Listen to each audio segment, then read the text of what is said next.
The elegant hall shimmered with golden chandeliers as wealthy guests raised crystal glasses over plates of the finest food.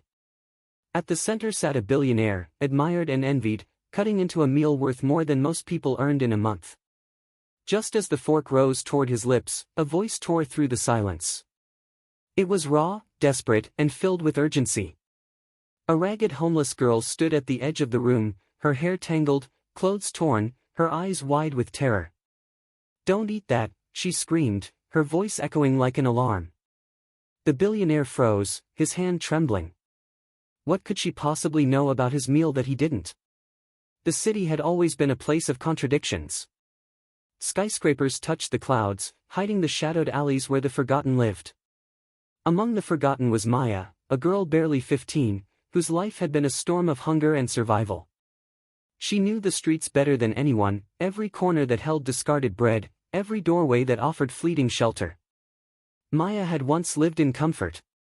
Her father worked long shifts at a factory, her mother sewed clothes for neighbors. But when her father collapsed from exhaustion and the factory refused to pay compensation, everything changed. Bills piled up, eviction notices came, and the family was swallowed by poverty. The final blow came when her mother fell ill and could not afford medicine. Maya watched her mother fade, powerless to stop it. Soon she was alone, forced to sleep under bridges and eat what others threw away. She quickly learned that the streets were merciless. Racism played its cruel hand in every corner. Shopkeepers shooed her away, muttering that her kind brought trouble. Security guards accused her of stealing before she even stepped inside a store. Even when charities handed out food, volunteers gave her the smallest portions, their eyes cold with judgment. Every day carried reminders that her skin color marked her as unworthy in the eyes of many. Despite her suffering, Maya had a gift, a sharp instinct for danger. Hunger sharpened her senses, forcing her to see things others ignored. She knew how spoiled food smelled, how poisoned air tasted, how a rotten piece of meat could look fresh to someone who didn't pay attention. On the other side of the city lived Victor Harrington, a billionaire adored by the media. His empire stretched across industries, and his charity galas were famous. Newspapers called him a visionary, yet whispers in poorer neighborhoods painted him as a man whose wealth thrived on exploitation.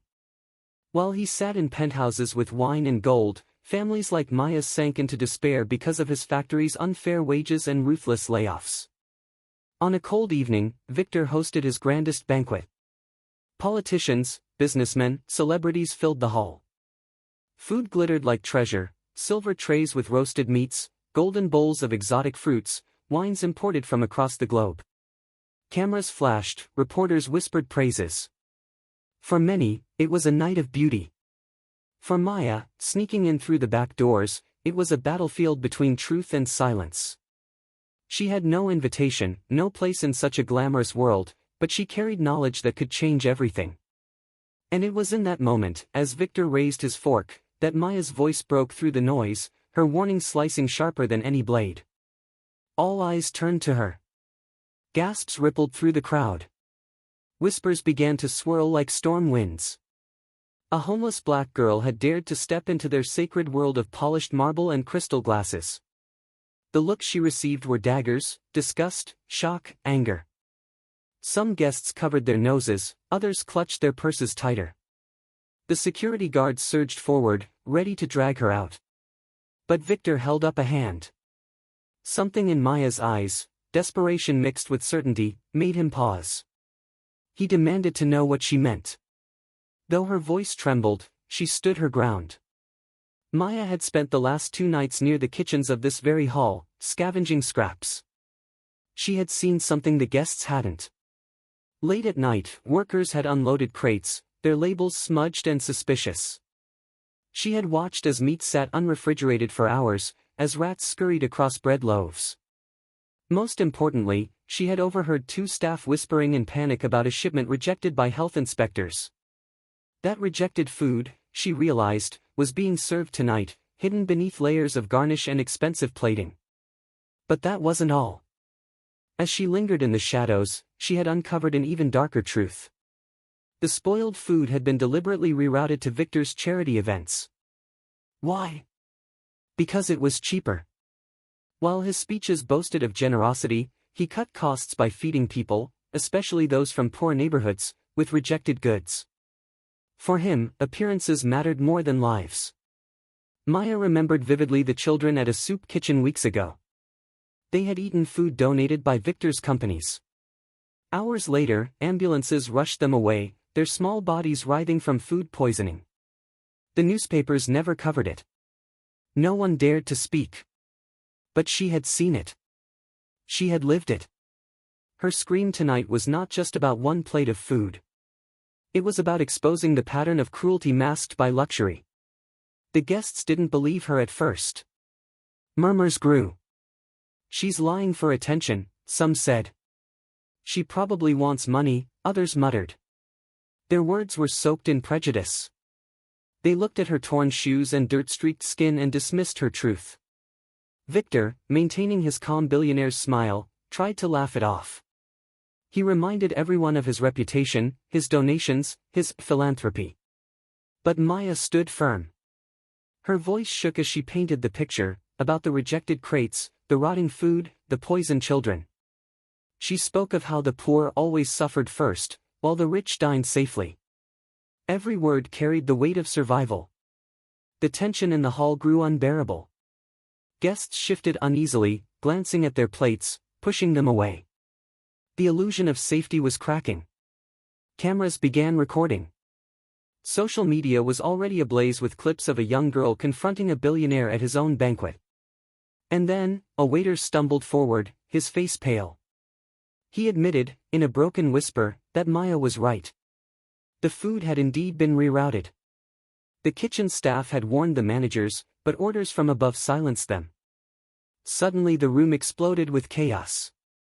Guests shouted, chairs scraped, forks clattered onto plates. The glamour dissolved, replaced by panic. Maya had lit a fire that could not be put out. The once celebratory hall was now a storm of voices and flashing cameras. Reporters pushed forward, microphones trembling with urgency. Victor's carefully crafted empire of lies was unraveling in real time. Maya stood in the middle, her small frame dwarfed by towering chandeliers, but she held the strength of truth. Security guards tried to shield Victor, but questions rained down. "Did you know the food was unsafe? How long have you been cutting corners? How many lives have been risked?" Victor's mask cracked. Sweat gleamed on his forehead, his voice faltered. Denials no longer held power. The weight of Maya's testimony, combined with the trembling waiter's confession, painted him guilty. Then came the breaking point. A guest collapsed near the table, clutching their stomach. Panic spread instantly. Guests fled toward the exits, heels clicking on marble like thunder. Victor froze, realizing his empire wasn't built on gold but on fragile lies that could crumble in an instant. Maya didn't move. She stood tall amid the chaos, her eyes locked on Victor. For once, the man who had looked down on people like her, who had grown richer while others starved, was the one trembling under judgment. The billionaire, once untouchable, now faced the reality of accountability. The truth was no longer hidden in alleyways or whispered in kitchens. It was here, alive, undeniable. And Maya had brought it to light. The days that followed shook the city. News outlets ran the story non-stop: homeless black girl exposes billionaire's poison banquet. Investigations launched into Victor's empire. Evidence piled up of deliberate negligence, fraudulent practices, and systemic exploitation. Stock prices plummeted. Lawsuits mounted. The man once hailed as a savior of the poor was revealed as their predator. But the real victory was not in Victor's downfall, it was in Maya's voice being heard. For years, she had been invisible, dismissed as another faceless victim of poverty and racism. Yet in that single night, her courage tore through the silence, forcing the world to listen. Charities began to change policies. Whistleblowers found new strength. Ordinary people who had long swallowed injustice began to speak. And through it all, Maya continued to walk the streets, but now strangers approached her not with suspicion, but with respect. Still, she knew her struggle was not over. The shadows of poverty remained, racism lingered in countless faces, and survival was still a daily battle. But she carried something stronger than hunger. She carried proof that even the smallest voice could shake the tallest towers. Her story became more than a scandal. It became a question whispered across dinner tables, classrooms, and boardrooms alike. If a homeless girl could see the truth and dare to shout it, what excuse do the rest of us have for staying silent in the face of injustice?